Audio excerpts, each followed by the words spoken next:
خالہ کی بھی 3 بیٹیاں تھیں۔ نوشین دوسرے نمبر پر، سب سے بڑی بیٹی فرحین باجی کی خالہ نے شادی 1 سال پہلے ہی کر دی تھی۔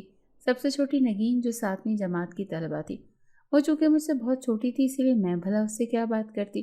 خالہ اور خالو کے چہرے پر مجھے بہت پریشانی نظر آ رہی تھی، جیسے وہ میرے آنے سے نہایت پریشان ہوں۔ شاید وہ میرے آنے سے خوش نہیں تھے۔ 2 دن تو یوں ہی بوریت میں گزر گئے۔ پھر تک ہار کر میں نے خالہ سے کہا کہ خالہ، جب سے میں آئی ہوں دیکھ رہی ہوں کہ آپ میرے یہاں آنے سے خوش نظر نہیں آتی ہیں اور پریشان سے دکھائی دے رہی ہیں۔ کیا میں نے یہاں آ کر کوئی غلطی کی ہے؟ تو خالہ مجھے کہنے لگی، نہیں بیٹا، ایسی کوئی بات نہیں ہے، بس کوئی وجہ ہے جس کی وجہ سے میں پریشان ہوں، اور اس وجہ کا تعلق تم سے بھی ہے۔ اب تو میں حیران ہی ہو گئی تھی۔ پھر کہنے لگی کہ اچھا خالہ، مجھے بتا دیں، میں برا نہیں مانوں گی، جو بھی پریشانی ہے آپ مجھے بتا سکتی ہیں۔ تو وہ اداسی سے کہنے لگی کہ سویرا بیٹی، تم نے اس گاؤں میں آ کر بہت بڑی غلطی کی ہے۔ اس گاؤں پر تو مانو ایک عذاب نازل ہوا پڑا ہے۔ تمہیں گاؤں کے اس گھر میں ایک ہی جوان لڑکی نظر نہ آئے گی، بلکہ جس گھر میں جوان لڑکی تھی وہ پہلے ہی اپنے گھر چھوڑ کر جا چکے ہیں۔ ایک ہم بد نصیب تھے جو اپنے گھر میں بیٹھے تھے، لیکن ہمارے ساتھ جو ہوا ہمیں بھی یہ گاؤں بہت پہلے چھوڑ کر چلے جانا چاہیے تھا۔ خالہ کی حیرت انگیز اور خوفناک باتیں مجھے ہرگز سمجھ نہ آئی تھیں۔ میں کہنے لگی، خالہ آپ کیا کہنا چاہتی ہیں؟ مجھے شروع سے لے کر آخر تک سب باتیں بتائیں۔ آخر کیا ہوا ہے اس گاؤں کے لوگوں کے ساتھ، اور گاؤں کی نوجوان لڑکیوں کا اس بات سے کیا تعلق ہے؟ تو خالہ مجھے کہنے لگی کہ بات دراصل یہ ہے کہ اس گاؤں کی ایک بہت پرانی حویلی تھی جو کئی سالوں سے بند پڑی تھی۔ اس حویلی میں ایک بہت بڑا خاندان رہتا تھا، لیکن آہستہ آہستہ کر کے اس خاندان کا ایک ایک فرد وہ حویلی چھوڑتا چلا گیا۔